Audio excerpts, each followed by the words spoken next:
toolbox, magpapaalaala. Kasi wala tayong maluwag na area ngayon. Papaalaala lang tayo para sa pagbaback to work natin, yung pagbabalik natin yung trabaho.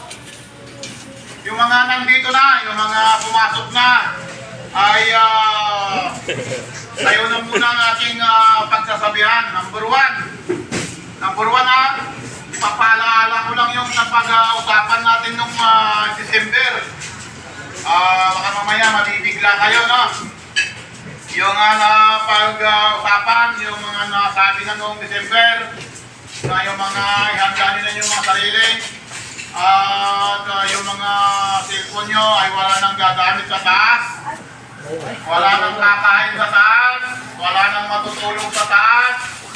Yun lang yung mga dating napag-usapan na natin noong December, yung mga paalaala na yun. At siyempre yung mga una pa, ulitin na lang natin yung mga una pa, yung mga bago tayo mag-Korean. Yung mga sigarilyo, yung mga magtampak ng basura sa hagdanan, sa harapan ng elevator, yung maglilinis bago magsimula at bago umuwi, yung mga nagasampay sa bintana, yung mga nagbubukas ng mga bintana, yung mga naglalagay ng mga gamit doon sa loob ng mga kabinet. Mga kaibigan nila, pinapa-press ko lang. 20. Yung mga nakachinilas, yun yung papaalala ko lang ulit yung mga gano'n para makasakaling hindi nyo malimutan. Pero yung iba idadagdag dito ay yung pagmitingan namin yung December, yung mga extension, ang color coding natin sa extension natin ay kulay gray. Pipinturahan natin yung bahagya, yung kahit yung isang mga, hindi naman buong-buo yung extension. Yung mga pambungad lang niya, yung bungad ng extension natin, yung saksakan, outlet, ang kulay ng ating coding ay kulay gray. Para ma-monitor nila yung mga nagsasaksak, nag-illegal tapping. Lahat na ng mga company, mayroon ng mga kanya-kanyang kulay yan. Kaya kapag may nag-illegal tapping sa mga saksakan o sa mga power supply, makikilala natin kung anong company yung mga nagsaksak doon. At yun ang napagmitingan namin noong nakaraang December. Kaya yun mamaya, yung mga gagamit ng extension ay pipinturahan natin ng gray, yung saksakan, yung outlet, saka yung konting bahagi ng extension. Tapos, yung mga dagdag pa natin ay yung ating pagbabalik to trabaho, pagbabalik to work, ay yung mga matataas, maraming doon sa taas, maraming mga basura. Siyempre yung mga basura doon ay linis muna bago magsimula para maganda yung pagpasok ng bagong taon natin. Tapos siyempre yung wag yung pa rin kakalimutan yung mga uniforme natin. Siguro baka sabihin nyo, di nalaba, nalabahan naman siguro na. Ilang araw tayong naglaba. Mayroon naman nalabahan naman siguro na yung mga uniforme natin.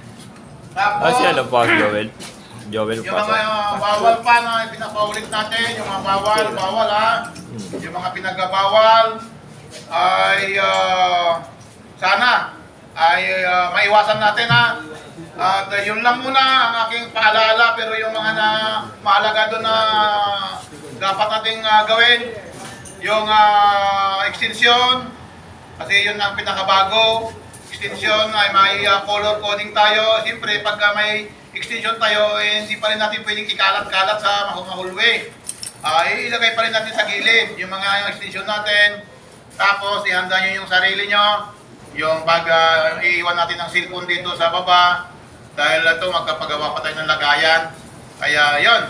Yung mga pwedeng maghawak lang ng cellphone ay yung mga may katungkulan, engineer, yung staff, foreman. Ayun, yung mga ganun lang yung pinapayagan nila.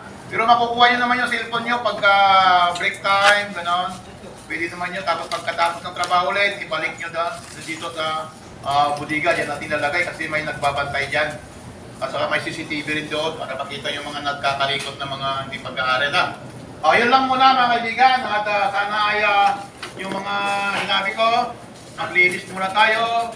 sa ating area. At yung mga cleaners naman, kung ano yung mga may inspection, di alam nyo na. Alamin nyo na sa mga QC yung mga inspection na lilinisin nyo muna. At yung mga iba dyan, yung mga hindi nyo pa alam kung ano yung priority, tanong nyo lang muna sa mga engineer kung ano yung priority ha.